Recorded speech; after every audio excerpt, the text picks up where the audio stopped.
Here in the United States, the last thing you would worry about is an infection with some parasitic worm or other tropical disease.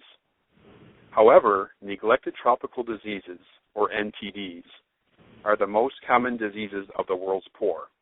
In fact, 1 in 6 people across the globe are infected with one or more of the 7 major NTDs, including 500 million children.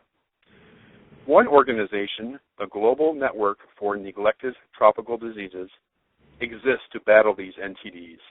And since the beginning of 2012, they have run the END7 campaign to build awareness of these 7 devastating parasitic and bacterial diseases and to eliminate them by the year 2020. Joining me on the phone to talk more about this is Dr. Neeraj Mistry. Dr. Mistry is the Managing Director of the Global Network for Neglected Tropical Diseases. Dr. Mistry, good morning, sir, and thanks for talking to me this morning. Good morning, Robert. I'm delighted to be here. Fantastic. Well, let's start out with some of the basics so my audience gets a feel for the enormity of this problem. What are the 7 NTDs, and roughly how many people are infected with these diseases at any one time across the globe? That's a great question, Robert. So just officially, the World Health Organization classifies 17 diseases under this broad umbrella of neglected tropical diseases. We focus on the 7 commonest diseases, which accounts for over 95% of the global burden of NTDs. The numbers we're talking about are staggering. We estimate that the population at risk for NTDs is about 2 billion people around the world, and we think as many as 1.4 billion people are infected with at least one of those 7 commonest NTDs. And that's 1 in 6 people on this planet that are actually affected by these diseases. And like the name suggests, they're tropical diseases, so they generally occur in the tropical belt around the equator. And so that's why they're given that name. And can you list the 7 ones that the END7 campaign focuses on? Absolutely. So there are 3 intestinal worms. There's roundworm, hookworm, and whipworm. And this is actually gotten from ingesting soil or playing in the dirt, and then children generally put their fingers in their mouth, and the eggs are transmitted into their gastrointestinal tract or get into their stomachs and intestines. So those are the 3 intestinal worms. Then there are 2 blinding infections, which is trachoma and river blindness, or the scientific name is onchocerciasis. Then there's schistosomiasis, or commonly called snail fever or bilharzia, and that's actually gotten from swimming in rivers where the parasite may be present.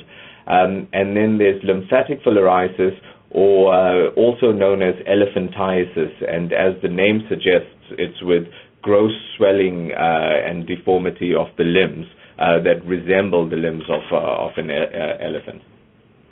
Fantastic. Now, and you say these infections are primarily around countries of the equator, but poverty is a main factor here too also. Am I correct? Absolutely. And so when we talk about the 1.5 billion people affected by these diseases, these are people who live in situations of extreme poverty, and it's generally in rural or remote locations. The World Health Organization classifies poverty as people living on less than $1.25 a day, and this is the exact population that's at risk of and infected by these diseases. So many of the utilities that we take for granted, access to clean water, sanitation, electrification, aren't present in these communities. I mean, the children don't even have shoes to walk around with. And that allows for easy entry of the parasites into their bodies from that sort of environment. And so that's why they're at greatest risk of these infections. Okay. Well, so because of this and the enormous problem that it is, the Global Network started the END7 campaign 2 years ago. So can you talk a little bit more in detail about the campaign and its stated goal? Absolutely. So there's a few things that we needed to influence if we wanted to change the global equation for people infected with NTDs. One is we had to actually move the policy agenda to prioritize NTDs.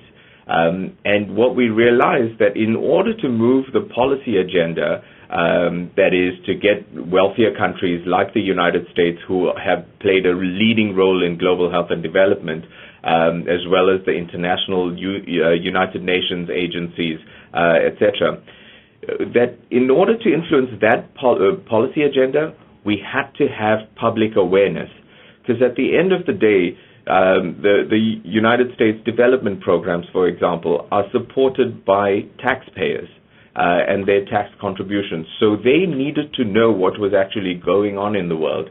And that's why the END7 campaign was created, to influence the policy agenda and to raise public awareness of these neglected tropical diseases.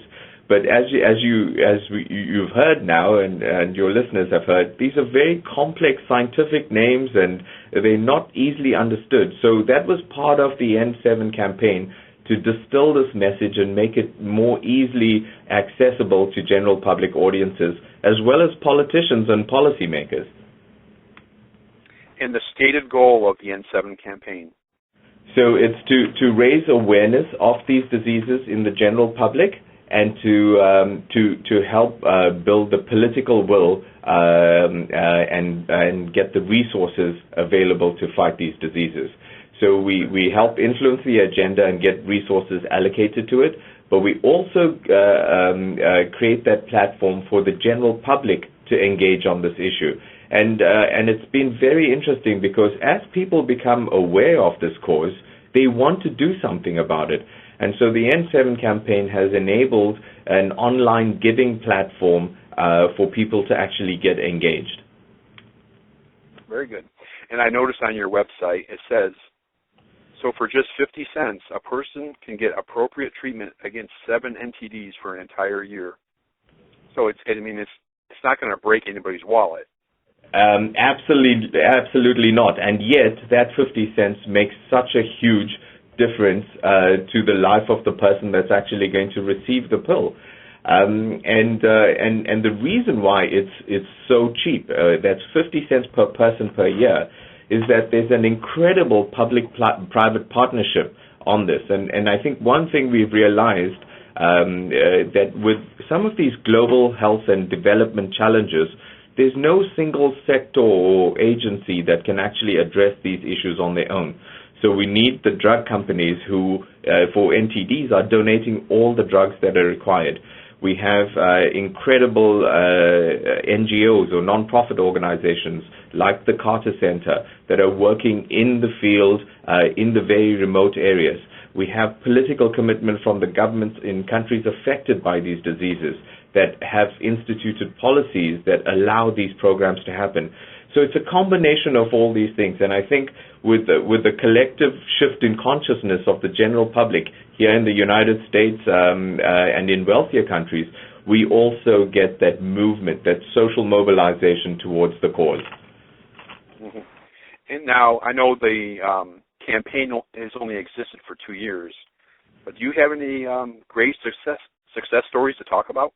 We launched a video called the Celebrity Shocker, and I think there'll be an online link to this video, which is a short 2-minute video where we've got recognizable celebrities to actually look at these diseases, and we see their reaction to them watching these diseases, which sort of sparks the curiosity. What are they actually looking at?